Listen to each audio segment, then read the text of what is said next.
Welcome into the latest episode of 5 on the Floor on the 5 Reasons Sports Network. Make sure you check us out every day, Monday through Friday on Dash Radio, 10 a.m. to 11 a.m. Eastern, 7 a.m. to 8 a.m. Pacific. Also check out 5reasonsports.com. Spell it out, F-I-V-E, reasonsports.com, where we've got all your latest Heat coverage. Our guy Brady Hawk is going to be on here on this episode, just put up the latest takeaways. So find that there, but also the latest on the Marlins, who are now in a playoff spot, the Dolphins coming off a loss to the Patriots, Inter Miami, the Panthers, the Hurricanes, who play Louisville this weekend, and more. Also check out our YouTube channel, nearing 6,000 subscribers over there because of all of our original programming. And also we put up the Zoom interviews with the Dolphins players, the Heat players, and more, and our great sponsors. We have many of them, and they're all here in South Florida, including our guy Mark Brown. You can find him at Mark Brown PA. That's M-A-R-C, BrownPA.com. The phone number is 954-566-5678, 954-566-5678. This is a real estate litigation and transaction law firm, both commercial and residential, with a full-service attorney-owned title company. And they've got a great deal for you. If you mention 5 Reasons, you get a $295 closing fee on all refinances and purchases. They handle evictions for landlords and tenants, and they offer flat fee evictions. Practicing for nearly 15 years here in South Florida. Again, mention 5 Reasons for a great deal, $295 closing fee. And call the office, 954-566-5678. Again, that's 954-566-5678. And now, today's episode. 1, 2, 3, 4, 5 on the floor. Welcome to 5 on the Floor, a daily show on the Miami Heat and the NBA featuring Ethan Skolnick with Alphonse Sidney, Alex Toledo, and Greg Sylvander. Part of the 5 Reasons Sports Network. All right, Ethan Skolnick back on 5 on the Floor. Here's today's floor plan. We're going to break down with Brady Hawk and Greg Sylvander the Miami Heat's overtime victory in Game 1 of the Eastern Conference Finals. Now just 3 wins from the NBA Finals. So many plays we've got to go through in this game. We're going to do that first, and then we'll kind of big picture it. We'll back up a little bit.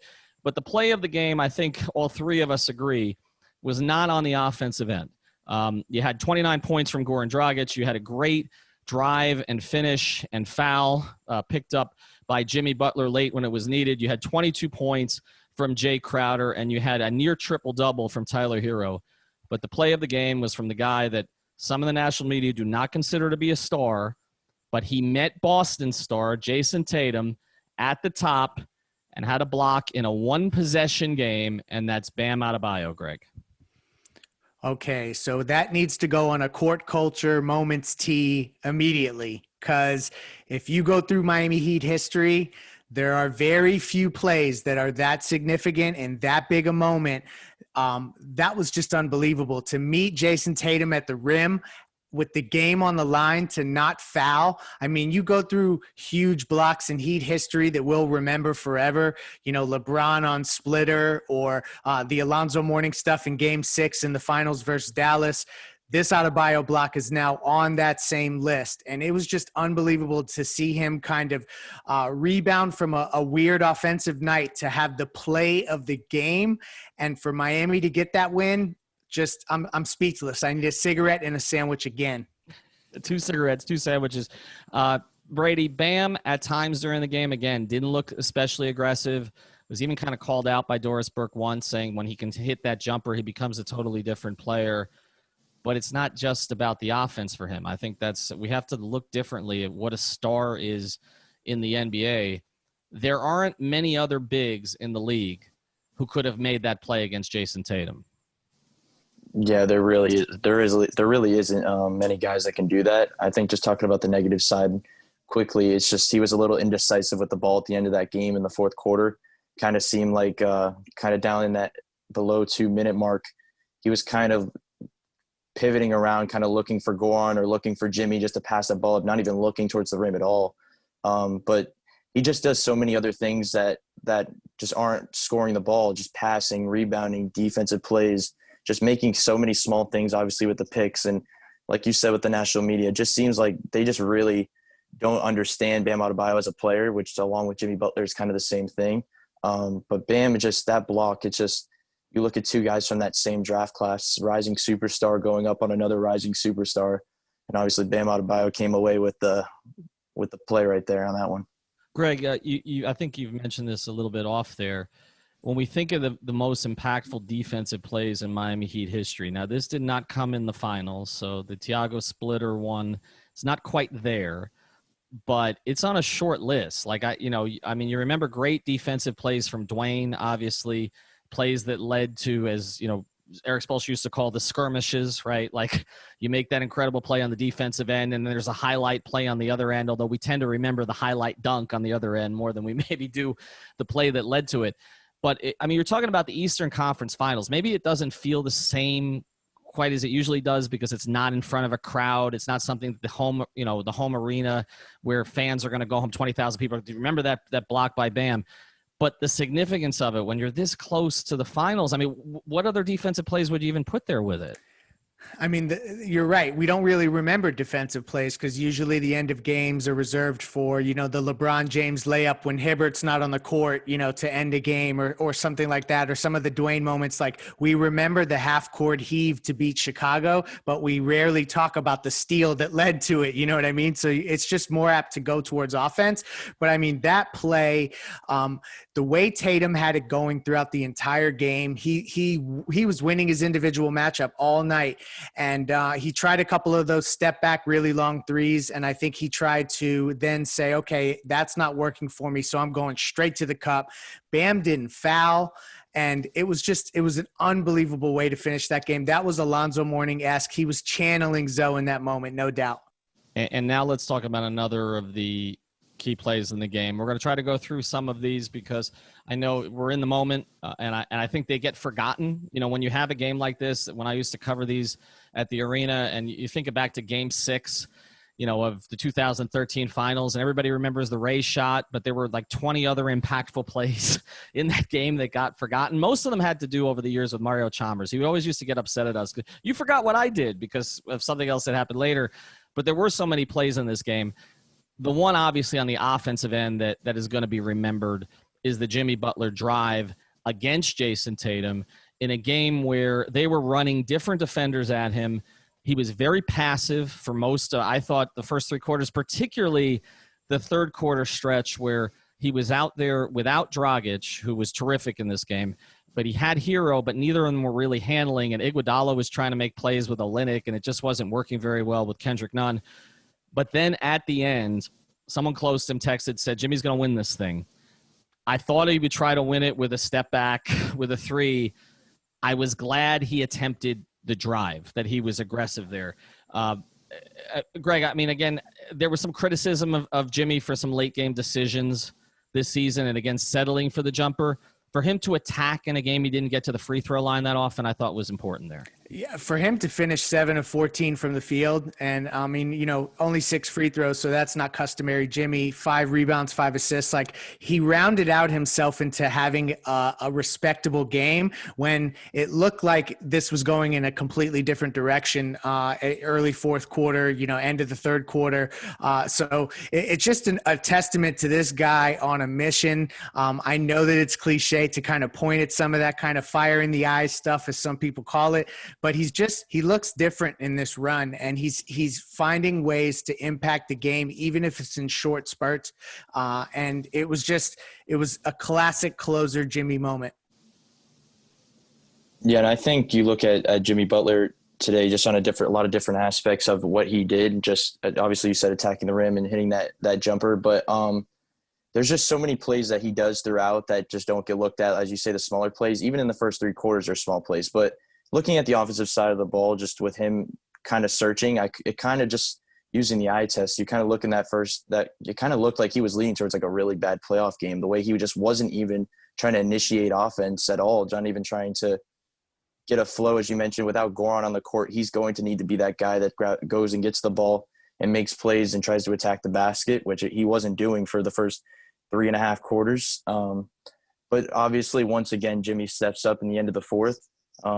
But I think there's going to be games when Boston, in it might be too late for Jimmy to step up that late in the game, that Boston's going to pull away and it could become an issue. But obviously today that wasn't the situation, and Jimmy stepped up late once again, which seems like it's happening a lot in these playoffs. I want to go through some of the other plays again so they don't get forgotten. The play at the end of regulation that I think would have been talked about a lot if the Heat don't win this game is Derrick Jones Jr. getting inserted at the end and then getting called for basically a dead ball foul on the inbound, which led to a Jayson Tatum technical free throw. And again, they did not finish it because Tatum missed at the buzzer. I was a little surprised Tatum didn't attack at the end of regulation. Greg, your thoughts on the Mark Davis call?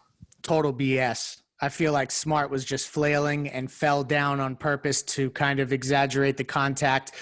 There's a part of me that would hope DJJ would get a little bit more careful and be clean on that kind of thing, because you know what the implications are of fouling a player when, you have a dead ball foul and the ball hasn't been inbounded yet.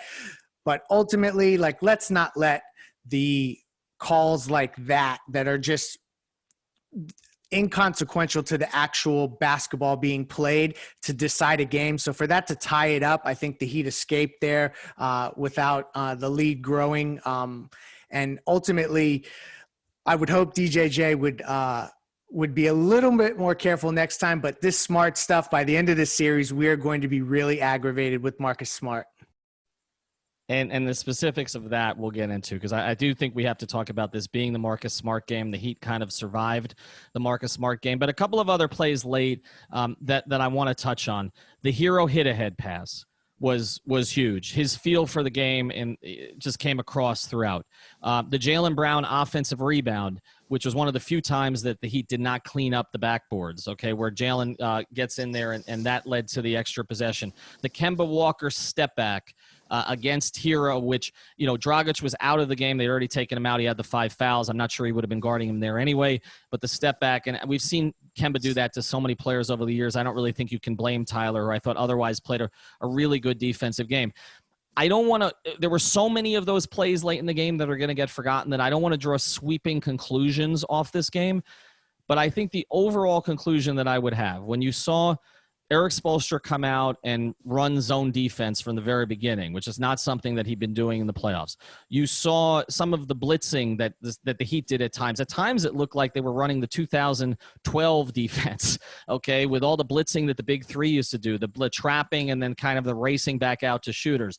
The stuff that Boston did, which is every time that Kemba got switched onto Jimmy, they would throw the second defender. Jaylen Brown or Jayson Tatum would be right there.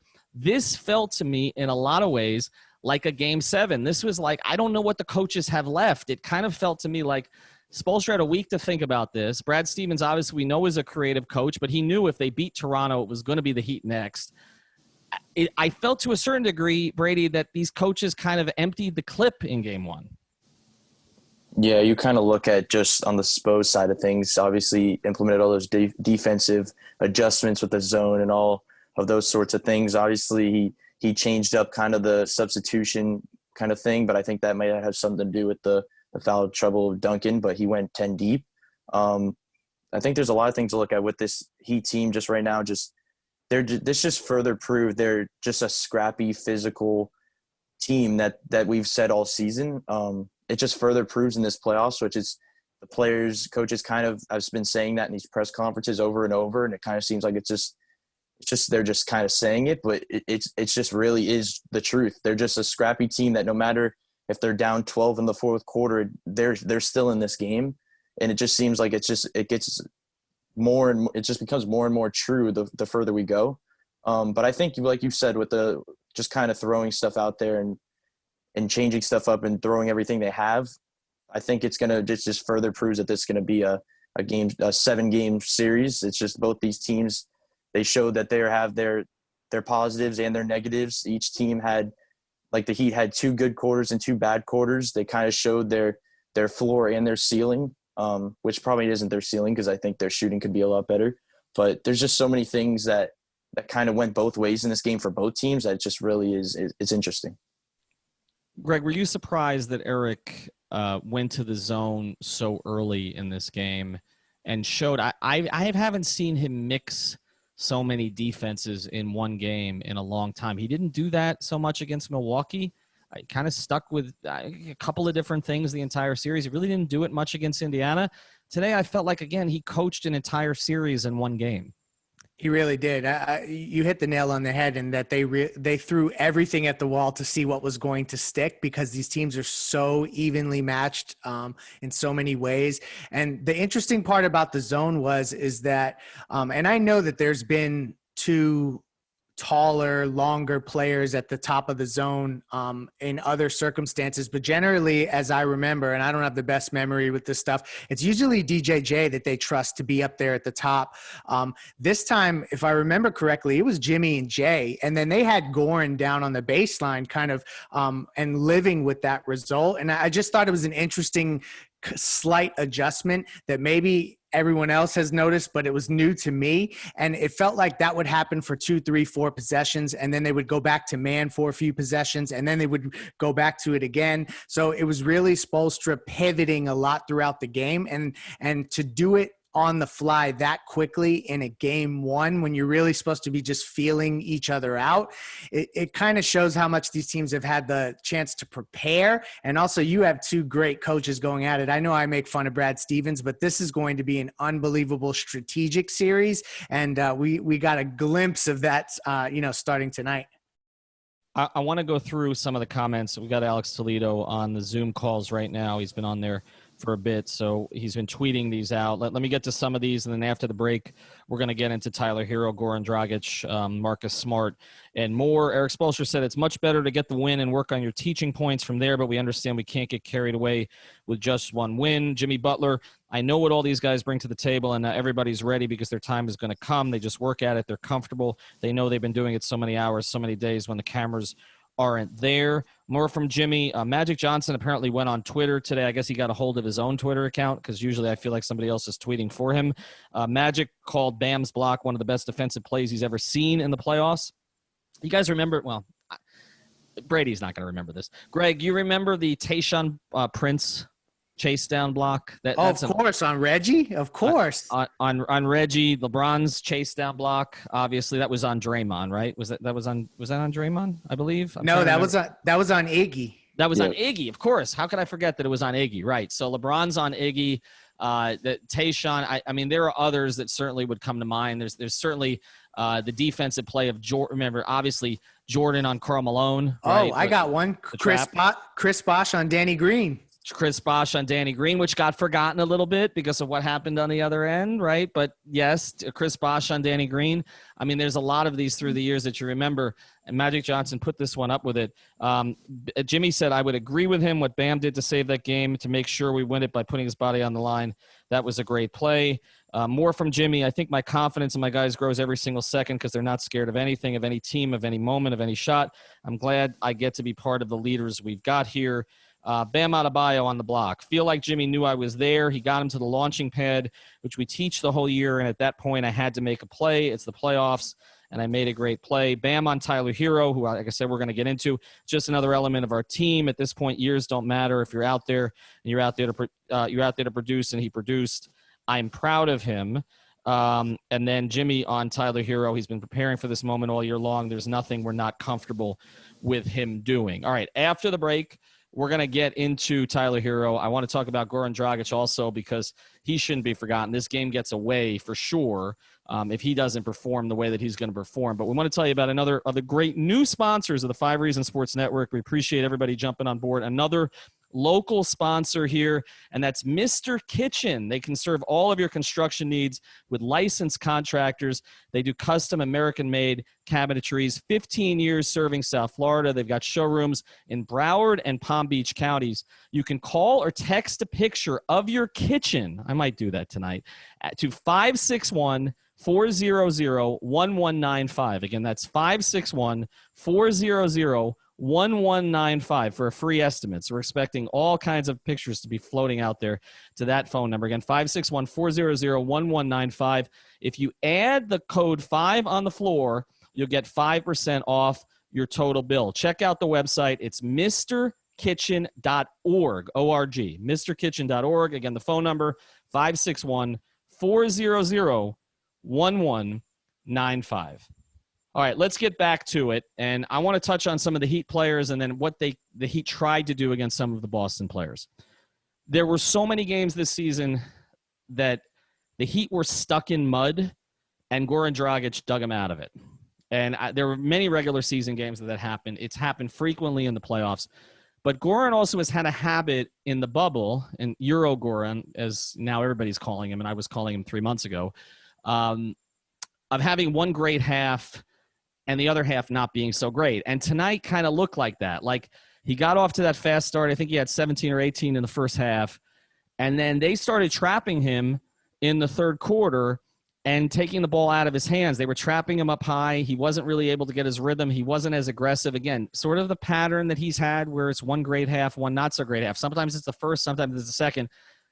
But then he had a sequence where it wasn't just the big three that he hit, but he was settling their offense. He had a strip. He had a great pass that I forgot, again, so many plays in this game. I can't remember who finished it. But he had a 2-minute sequence where he, again, took over the game late, finishes with 29 tonight. I think this is now, what is this, 7 out of 9 times in the playoffs he's gone over 20? Yeah. Right? I believe. No, actually, is it more than that? I think it's 8 out of 10, I think, at this point, right? Because they played 10. Oh, you're right. It's 8 out of 10.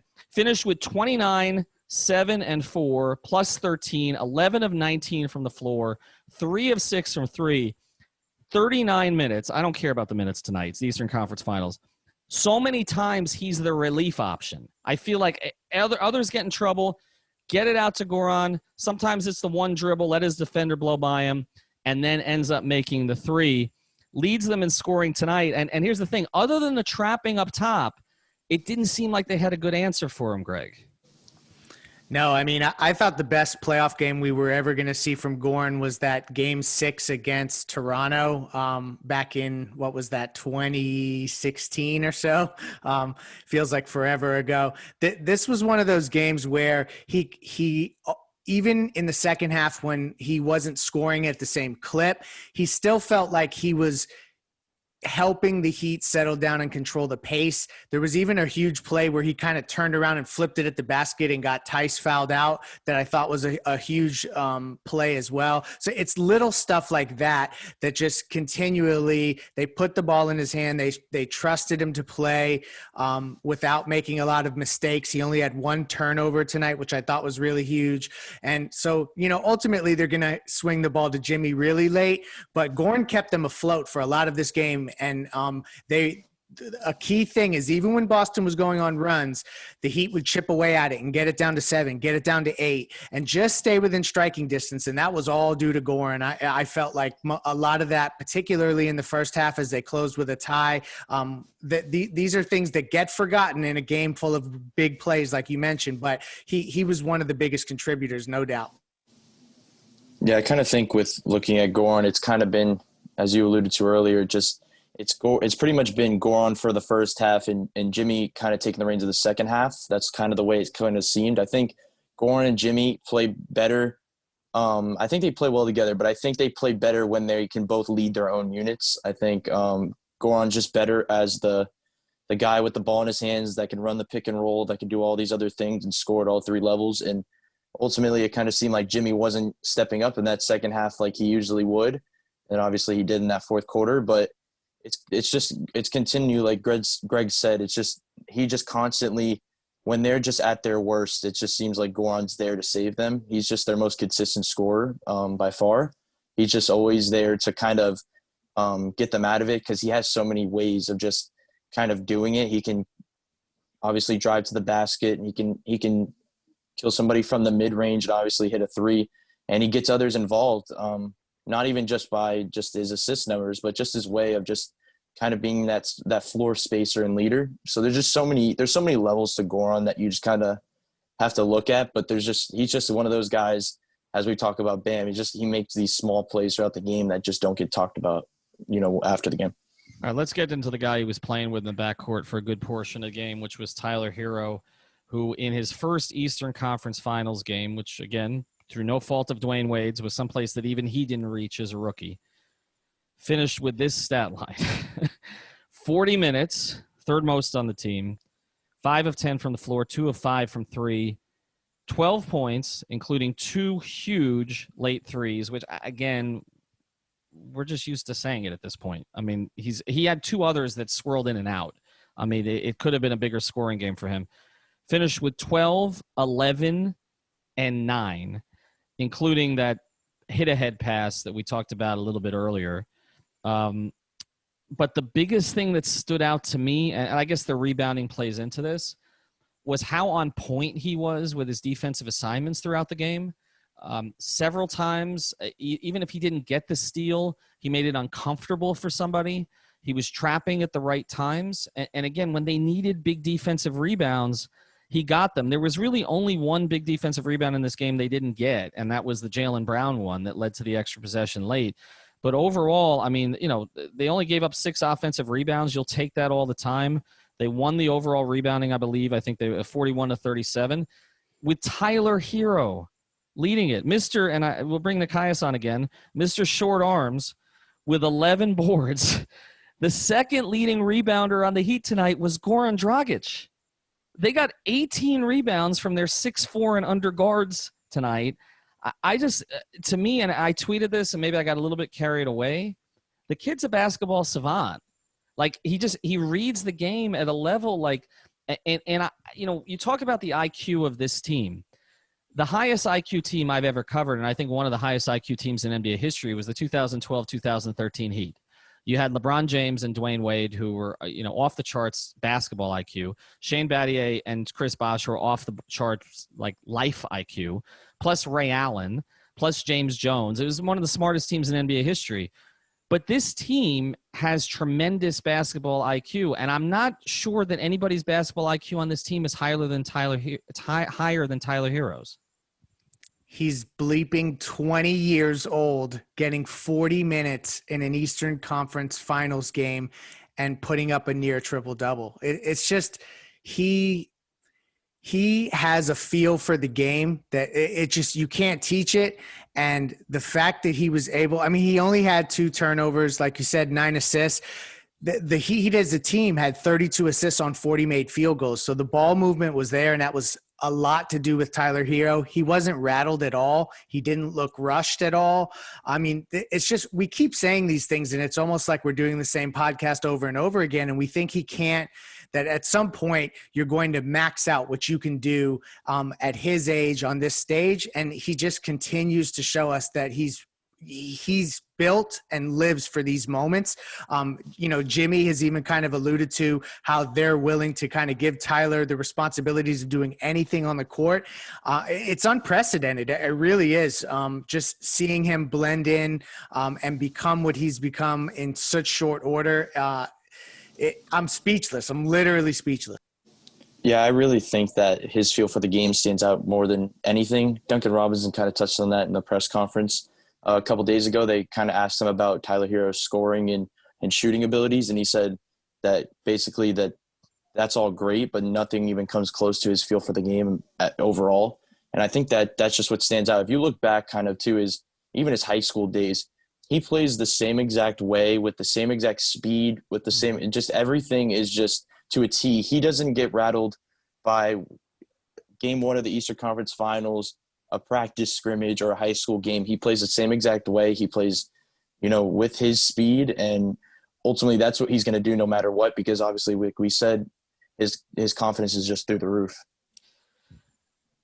I want to get into one other topic here before we get to a break, and that's this, because I think in some ways this could decide the series. You had a Jae Crowder game versus a Marcus Smart game. I think if anybody would have predicted that while both were playing for the Boston Celtics a couple of years back, they would have said you were nuts, right? Jae Crowder today played 39 minutes, went 5 of 9 for 3, ended up with 22 points. Marcus Smart played 43 minutes. Again, no Gordon Hayward. 6 of 13 from 3, had 26 points. In both cases, the other team was willing, and we expected this, the other team was willing to give them those shots. In fact, I felt that Marcus Smart getting off early was actually a good thing for the Heat in sort of a sadistic way, because they did fall behind 26-18 after the first quarter. But him getting off early, I thought he would take more of those, which, again, the Heat would like him taking those shots as opposed to Jayson Tatum or Jaylen Brown, or even though he was 6 of 19 tonight, Kemba Walker taking those shots. And they're going to continue to allow him to take those shots. So I will ask you this question, Greg.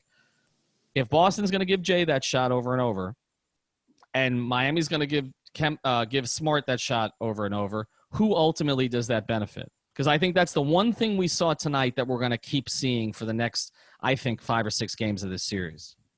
I think you'd have to say it benefits Miami because the data since Miami has acquired Jae Crowder suggests that he's going to continue to shoot threes at a 40% or better clip. And Marcus Smart was a 34% shooter during the regular season and his uptick to 35% in the playoffs. So, he's a respectable 3-point shooter. You don't want to leave him alone. And tonight was a good example of a good Marcus Smart game. But Jae Crowder's been doing this consistently night over night on, I think his 3-point attempts in the playoffs have been 11. So he was a little under on attempts tonight. And so I would continue. I would kind of lean in Jay's direction on being able to replicate this game over and over again. So advantage Miami there. And I agree with you. I think that is what we're going to see both teams be willing to give up. And for Boston, they've had so much issues getting production off the bench. To have Wanamaker get 11 and 6 assists, like this was the game Boston wanted to get. This was the blueprint for them, and they didn't get it. And while talking about Jae Crowder, I think he was the most impactful player on the team, even though we said all the stuff Bam has done in this game. I think Jae Crowder by far was the most impactful, and obviously he had that huge game, but I think that his game's going to get overlooked by all the other things, obviously by Butler, Bam, and Herro and others. But just a couple of things that he did just throughout. I think he had one play where he kind of had an open 3, but instead he dished it inside to Butler for a dunk. And I think that's just right there is another kind of Miami Heat IQ play that you've talked about. And then obviously, like we alluded to earlier, was the big play of the game that's not going to get talked about was the stop on Kemba Walker that was a shot clock violation. So Jae Crowder, as is Bam, but he's just such an impactful player, and that's why he's starting and closing games for this Heat team. There's just so many things that stand out other than his consistent shooting, which is pretty similar to Marcus Smart, actually, because obviously he does pretty similar things. I'm glad you mentioned both of those because I wanted to get to both of those. The shot clock violation on Walker was a Crowder play.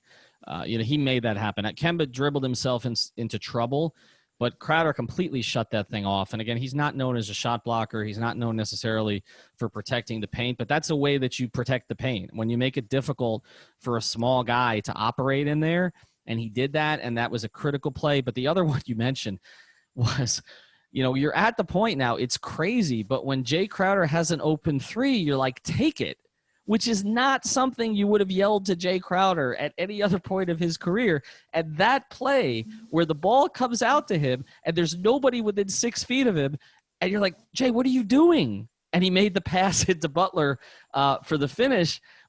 It's crazy how he's evolved here, where that's what you're thinking in that situation, but you were. And it was, look, he's been tremendous. Obviously, there's total trust in him, and they needed him tonight because one thing we're going to talk about after the break is that, it's another playoff game where really Duncan Robinson did not get going. And that's one of the questions going forward. So we're going to talk going forward here. I know people are excited about what happened. I've already got everybody requesting. They want T-shirts of the Bam block. I'm sure I'll be talking to Adam Smoot about that later tonight to see if maybe we could work that out. But we're going to talk about a little bit, forward, kind of some of the things that didn't happen tonight that might happen going forward. I want to tell you about a great sponsor of the 5 Reasons Sports Network, and that's YouBreakWheelFix.com. YouBreak Wheel Fix is a wheel repair and refinishing company, which is located in North Miami with 15 years experience. They can fix bent or cracked wheels. They're damaged on the horrible streets. We know they're horrible. Of South Florida. They got fast turnaround times on most repairs, and they even offer loaner wheels while they fix or refinish your wheels so you can keep your car on the road without interruption. If your wheels are faded or peeling, YouBreak Wheel Fix offers complete refinishing back to factory standards. And if you're just bored with the look of your wheels, YouBreak Wheel Fix offers over 5,000 different finishes to customize their look. Don't spend money on new wheels when you can renew them at YouBreak Wheel Fix. They do the Vice colors there too. They offer the full line of custom wheels and tires for every vehicle application, and they offer in-house repair and complete vehicle customization. So call U-Brake Wheel Fix today or tomorrow or whenever you want, but do it soon. 305-748-0112, 305-748-0112, or online at ubrakewheelfix.com. You can also check them out on all the social media platforms. I recommend Instagram at U-Brake Wheel Fix because they post pictures of everything. If you mention 5 Reasons when you call, you get 10% off your repair. And here's the other thing. They're giving away free powder coating on a set of wheels. It's a $600 value. On the last pod, we gave you one of the code words. It was semi, okay? The second code word is Tyler, all right? So semi and Tyler, once we get to 5 code words, call them up, be the first to call them, and you will get $600 value, free powder coating on a set of wheels. All right, back here with Brady Hawk, Ethan Skolnick, and obviously we've got Greg Sylvander here. Again, check out Alex Toledo's feed for all the latest on the Zoom calls. You can follow him at Tropical Blanket. Let's get into the players on the Heat who were not effective tonight and kind of what happens with them going forward. And then I want to touch on what the Heat tried to do on Jayson Tatum. Duncan Robinson was not effective. 17 minutes, 2 of 7 from 3, which were all of his shots. Picked up 4 fouls, 3 of them early, one of them on the offensive end. He looked frustrated. He went over to Spoelstra holding his arms up to show, look, I'm not doing anything wrong, and they're calling me anyway. And I understand a lot of this is not Duncan's fault. I get that. He's officiated a different way. I also understand he's getting more attention than he got during the regular season. But there's enough of a sample size now, guys, against 3 different teams, okay? And we're talking about, 10 games, right? There's enough of a sample size that in some games Duncan Robinson has a hard time getting going and a hard time being kept on the floor. Greg, should there be concern, and do you need to get away from him even more than you have? I mean, I think there's obviously concern because we want to see him get to the Duncan Robinson we saw all season.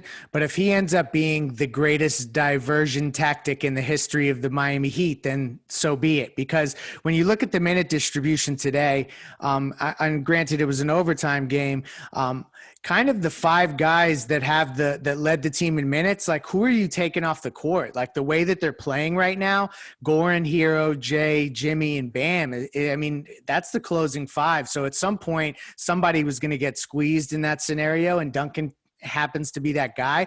This is the thing with Duncan, and why I'm not overly concerned is that the attention will remain. It's not a situation where Duncan Robinson hasn't gotten off for a few series. So now teams are going to say, okay, we solved that guy, so we don't have to pay attention to him anymore.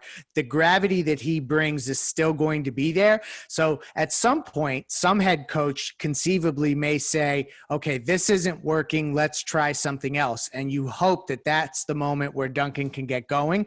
But for right now, he's demanding so much attention that it's working to the Heat's favor, kind of in an indirect, counterintuitive way. I actually don't have a lot of concern about it. I think that you kind of look at the game today, past ones have been just kind of it's been a defensive kind of thing with Duncan, but you look, just people guarding Duncan, but you look at Duncan today and those shots, a lot of his shots were open. They weren't covered as they've been in the Milwaukee series and the Indiana series. That's just him. I think that, and obviously if you're talking about Duncan Robinson, I think he's ultimately going to overcome that, a shooting problem, which I never thought I'd say about Duncan Robinson having a shooting issue. But right now, obviously 3 straight series, it's a little concerning because he's not a two-way guy. But I think ultimately he's going to show up in this series just because he's going to get open looks like he had today, and I think he's going to start hitting them. Kendrick Nunn. At this point, again, we're seeing a trend, right? 13 minutes, -10, 1 of 5 from the floor, 1 of 4 from 3, 1 rebound, 1 assist. I thought he competed hard defensively, but they kept running him on those high screens, and he was getting lost. I mean, they run Tice up there. He's just too big.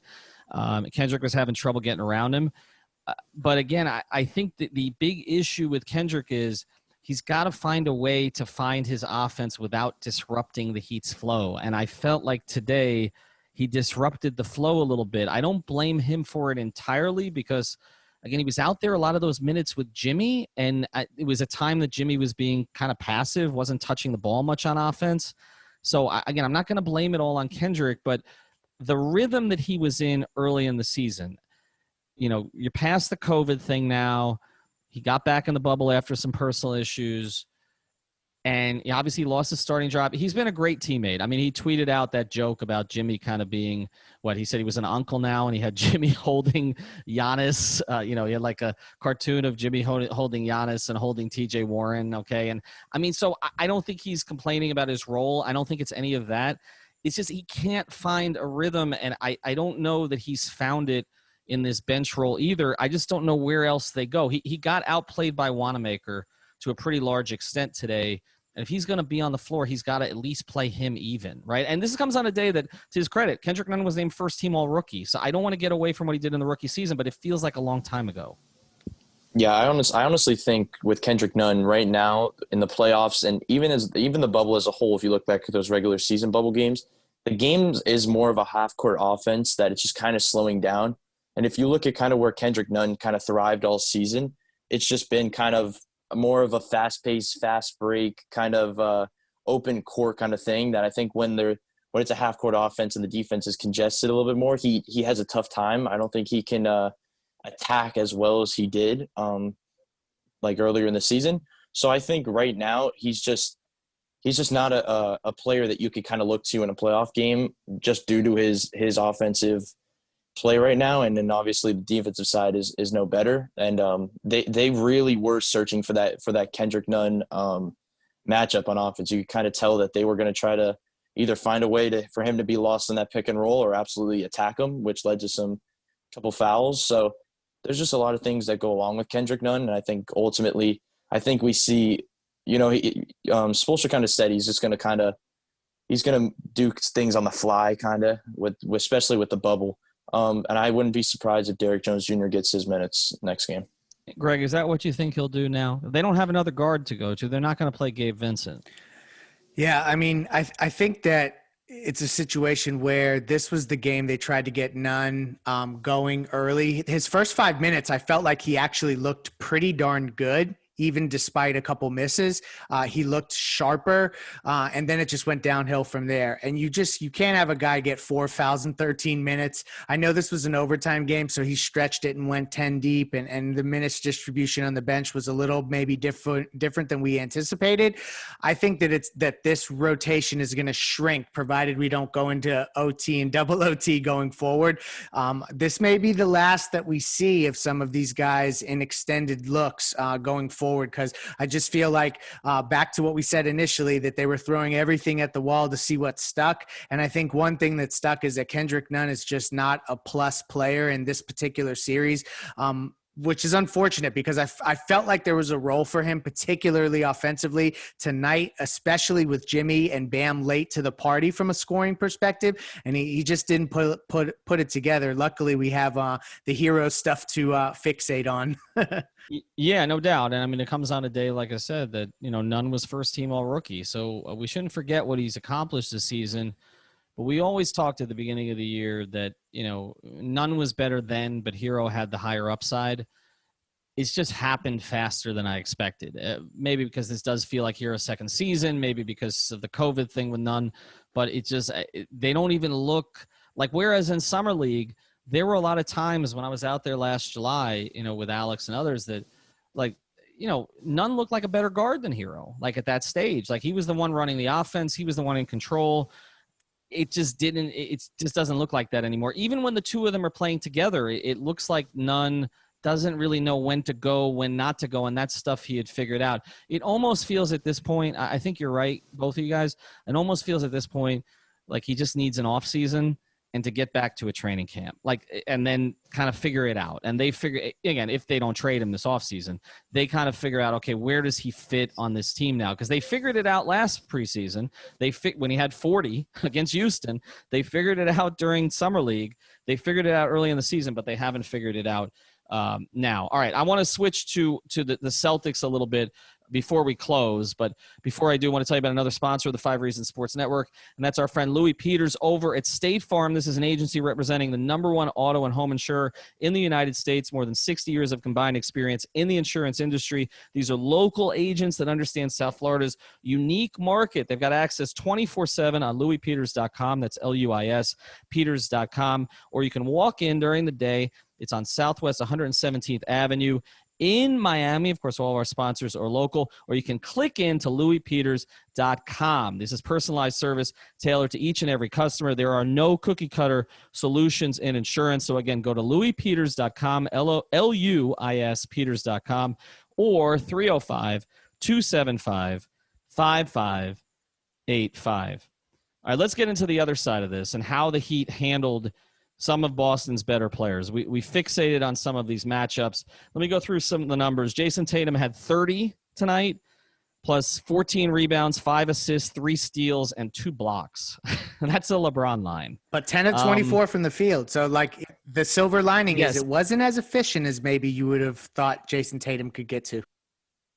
That's true, and 4 of 12 from 3. He was 6 of 6 from the line in 43 minutes. What did you think of the way that they tried to guard him tonight, Greg? I mean, I felt like they did everything they could. He was just in a zone early. He was in that smooth spot. You even saw it in some of the replays when they went to timeout and they kind of showed him turn around and head to the bench, and he had these smiles and he was feeling himself. So, like, on a night like that, when a smooth, elite scoring wing like Tatum is doing what he does, there's nothing you could really do. I can distinctly remember a play on the baseline where he had Jimmy isolated and he kind of did his little step back jumper, and Jimmy defended it really well. He did about as good as you could, kind of with the Shane Battier hand in the face thing going on, and the shot dropped. And there's just nothing you can do when a player of his caliber is shooting like that. But ultimately, they grinded him down as the game went on. When you think about 10 of 24, that could have been 10 of 20 if he wasn't, missing some of those long threes at the end and getting blocked by Bam. It's a situation where the answer to him may be that you don't have an answer and you just have to keep grinding on him, and hopefully he wears down as the game goes on, because this was a grueling game by the end of it. Yeah, I think you look at just Jayson Tatum as a whole, and while you're describing all those plays, he was that final shot in that fourth quarter, it looked good. I think that there was Heat fans kind of took a deep breath after that one. He could have ended that right there, and that could have been a totally different storyline. So, but just hearing you say about the stat line and everything, you pretty much got the Jayson Tatum game. I think that this is what you're going to get a lot from Jayson Tatum. I don't think this is like a Marcus Smart game where this is just out of the blue. I think this is pretty much what you're going to get, and you're going to have to deal with it. You have to deal with the other stuff. Ultimately, Kemba Walker isn't going to have this poorly of a game scoring-wise, so you're going to have to kind of figure some stuff out that way. But I think transitioning to Kemba Walker for a second, I think that I kind of talked about Bam Adebayo being the guy in this series to kind of step up on the defensive side. And due to them running the high pick and roll, it kind of results in a lot of plays where Kemba's going to be on Bam. And he's had the advantage over these centers. Like in the past, he pretty much forced Marc Gasol not be in the game at end of games because he would pretty much torch him, taking him to the rim or doing his famous step back. But that's just not the case when Bam Adebayo's guarding you one-on-one. And I think that's just another big thing about talking about Bam's impact is just the Kemba Walker effect, that he pretty much took him out of the game. He did. It's a great point. Kemba finished 6 of 19 from the floor, 1 of 9 from 3. He was 6 of 7 from the line, had 6 assists. But again, inefficient. I talked before the series about how 2016, everybody remembers Kemba torturing Miami, and they don't remember him shooting 36%. Well, tonight he shot 31%. I mean, you'll take it. And you're right. There was one sequence that really stood out, Brady, where there was a switch. Kemba had the ball at the top. Bam was about 4 or 5 feet behind him, and Kemba stepped back, but not into a jumper, but just stepped back to kind of, sort of, get himself set again, reset himself, because it was like, oh, shit, this guy switched out on me.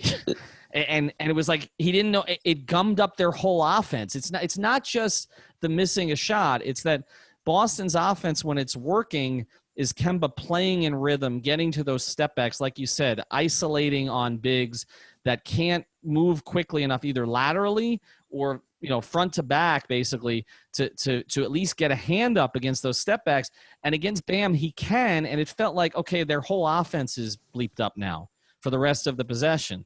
And that's what Bam's doing to them. They're going to have to figure out a way to run a cross screen, something to get after the switch, to get Bam off of him, because I just don't think it's a favorable matchup.